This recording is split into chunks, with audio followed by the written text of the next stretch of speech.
Good evening. My name's Blair Connolly. I'm an Edgemont resident. I live on Sundale Place, a couple of 100 feet from the infamous hairpin double S curve that I have the privilege of driving up and down and taking my life in my hands from time to time. I appreciate the opportunity to speak here tonight. I was actually in attendance at the last Fire Commission meeting where the topic came up of the sufficiency of the data on which the assumption of 100, I think it was 115 emergency calls was made, and I actually asked the commission, did you actually get an answer to the issues you raised in your February 16th letter? And they said no. And I said, well then, do you know, you raised in your letter to the board that you didn't know the validity of that estimate? So as far as you know, could it be 200? Could it be 300 is the right number to assume for the number of emergency calls? And they said, we don't know. And that is, of course, the agency that has direct responsibility over this important public safety function where my kids and I live. And that's of deep concern to me, personally. I did want to address something, and I do apologize because I know you've heard a lot and you've had a lot of hearings, and so if I'm going over well-traveled ground, I apologize. But if I didn't say it, I'd feel like I didn't do the right thing by my community, so I want to. And the issue I have is that the board, what they're really asking you to do here is not really a variance. It's actually a change in the code.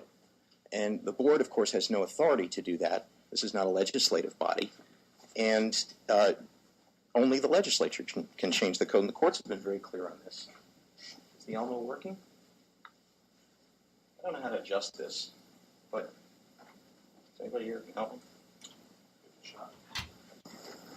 Is there a Zoom? Here we go. Yeah, cool.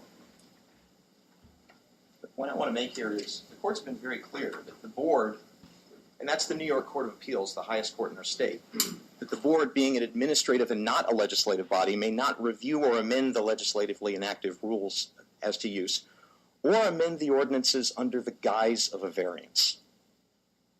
And the appellate division further said that when the variance violates the general purpose of the ordinance, the Board of Appeals invades the province of the legislative body and the grant is invalid for want of authority. And so let's look at what the ordinance itself says. It says the site must, and I bolded must, be within 200 feet of and have access to a state or county right-of-way. Now, with due respect to Mr. Ryan, and of course I would never speak ill of a fellow Irishman, but it doesn't say a major collector road. It says a state or county right-of-way, which Underhill Road, beautiful as it is not. There are exactly two in the Greenville Fire District. There's Central Avenue and there's Ardsley Road. That's it. Those are the two that the statute says that the facility must be within 200 feet of. And it must have access to a state or county right-of-way other than parkways or interstate highways, and importantly, such access must be direct or via a side street and shall not be accessed via a circuitous route. Now, the language of the statute is mandatory. It uses the words must. It says shall not. Not should, not in a perfect world it would be neat. It says must. And those rules serve important purposes, of course, as you've heard tons about. I mean, they ensure that emergency vehicles can get in and out of the facility quickly and efficiently, which is, of course, important for this kind of place. They keep the emergency vehicle traffic on the roads that are best equipped to handle it. They make sense. And now, what I want to do is illustrate, if I can, what the effect would be of what they're asking you to do. Okay? I've got a map too. That is a map. Let's see if I can help us out here. That's the Greenville Fire District. Zooming right in on it. And what I've done is I've highlighted in yellow the two and only two state and county rights of way in the Greenville Fire District, because you can see it pretty much bisects it into quarters. The pink line is Underhill Road. Now, if you looked at it to scale, the yellow area is just about 200 feet. Okay, I'm not a cartographer, okay? I'm just telling you. You can look yourself. Take out a ruler, do it yourself. But that yellow area is about where the statute, what the legislature wrote, that's about where the statute says they're allowed to go. That pink line is Underhill Road. You can see the double hairpin at the end of it. Okay? Now, it's, of course, 30 times longer than the statutory limit of 200 feet. You cannot get in and out of that site without going up and down that steep double hairpin turn. Nobody could possibly deny that that is a circuitous route. Nobody who speaks our language could deny that that is a circuitous route. And importantly, and the reason I wanted to show you this picture is if you just look at it, the site is as far as it is physically possible to be from a state or county road while remaining in the Greenville Fire District. You could not more perfectly or more completely violate the terms of the statute in my fire district where I live.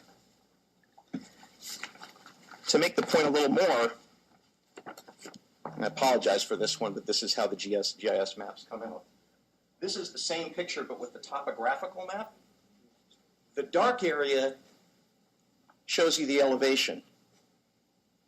All right? And so thank you. So now if you look at it, what you'll see is that pink line, you can't see the pink line anymore, of course.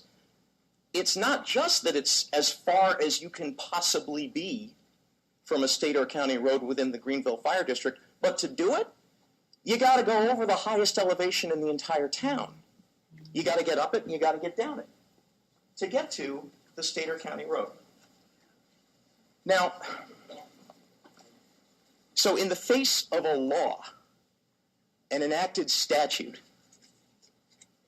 that says that the facility must be within 200 feet of a state or county road, and that those roads that the facility shall not be accessible by a circuitous route. The applicant is asking you to allow them to be as far away from a state or county right-of-way as it is possible to be within the fire district, and in a place that is only accessible by a circuitous route.